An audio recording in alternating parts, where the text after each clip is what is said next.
touchdown run, it looked like you had the message to the crowd there. What did you say after that score, if you remember? No message. Just was it, I don't know. It was a different feeling to score that touchdown, and ultimately it ended up getting us the win. So, What was so different about that feeling? we were down, tied it up, close game, and I don't know. The feeling was just intense at that point in time in the game. Before those drives in the fourth quarter, you went over to Travis at one point. You talked to him pretty extensively. You went over to the O-line another time. Just walk me through some of those conversations, what you were saying to your guys in the fourth quarter. As a whole, we had to clean it up. We had a lack of discipline all over the place from me, everywhere else, and just taking ourselves out of scoring position a bunch of times. And we just needed to anchor down and get back to the basics and do what we do. How, at the time, did you handle it? How do you feel like you've handled it since? It just clearly you hear what the crowd was saying. The only thing I heard was the booing on us not getting a third and long. But, I mean, other than that, I didn't hear anything else. I wasn't focused on it. So, But how do you handle when that happens? stay focused on what I'm supposed to be doing in the game, and ultimately you can't hear it. Can that be frustrating though? Like knowing you guys are a top 10 team, you're in the driver's seat to win the conference, and you actually win the game, and the offense is being booed. Is that frustrating at all to hear that, or like how do you not focus on that? Like you said, you focus on what you can control. Honestly, focus on what you can control. They're not in here with us every day. I get their fans, and they have a right to whatever they want to say, their opinions and stuff like that. But they're not with us every day. They're not working with us every day, and ultimately we can't worry about that. We have to worry about what we can handle, control what we can control, and just keep progressing. Anthony, not giving anything away, but do you actually practice taking snaps under center, and can you see how that might have been important on that last play of the game in the end zone?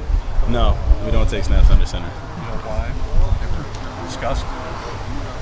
It's not a question for me to answer. So. If anyone wants to, I'll get them now. Your thoughts on UCLA? Just seems like they're going to bring pressure almost every time, and just what's it going to be like preparing for that? It's a lot to prepare for. It's chaos. They bring a lot of things, and you really have to key into what they bring and what comes with it. Very physical defense, very physical defensive line, very active in the secondary, especially at linebacker.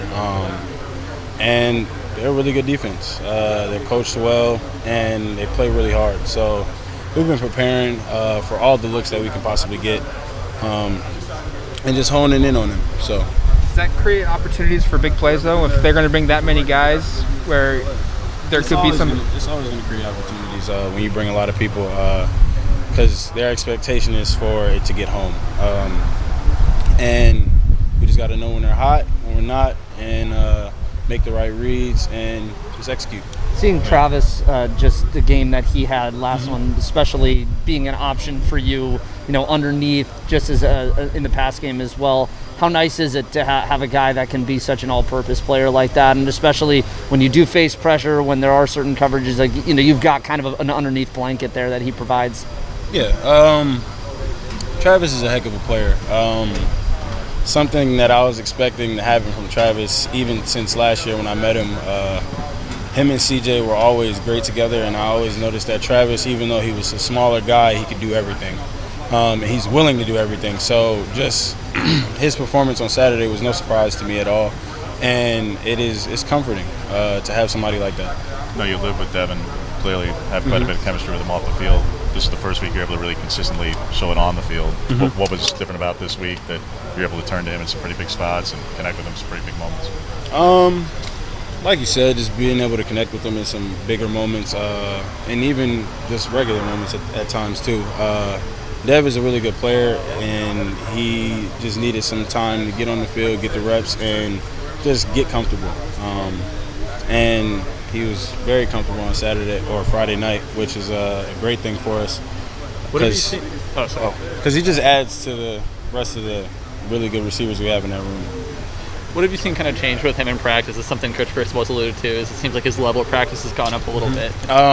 Urgency, his practice intensity has picked up, and he's just becoming a really mature football player.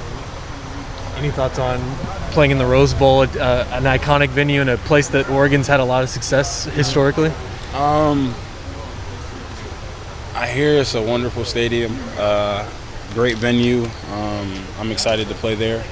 Never been, not even for a game to watch. So pretty excited about it, and should be fun. Jalen Red is really effective at anything he does, whether it's blocking like he did in Stanford, pancaking that guy. He's effective in the run game, and he threw that touchdown pass. He's not the biggest guy either. Like what makes him be able to be so good at so many things and yet not have the measurables of all of that? Jalen Red's heart is the size of Andre the Giant. His heart does not match the size he is on the field, and it's incredible playing with him. He's a Swiss Army knife, and he does not care who you are, how big you are, how fast, strong you may think you are. In his mind, he's better than you, stronger than you, and bigger than you. So love playing with him, and I've been saying that since I got here. He's probably one of my favorite people to watch play football here. What's the most impressive thing you've seen either live or go back and watch film of him doing? I would say his blocking is really, really impressive, just because of his size, and his will to make and finish those blocks it's just incredible. So that Stanford pancake kind of the play that one of them. Yes. Going back to the crowd stuff here, you talked about kind of only noticing the booing. How do you compartmentalize that when you guys are, trying to catch up, tie the game, take the lead, and do your job when it's something that could be a distraction? Just focusing on what you need to focus on, and they shouldn't be a focus if we have a game to play. So I'm not really worrying about it too much. I appreciate it.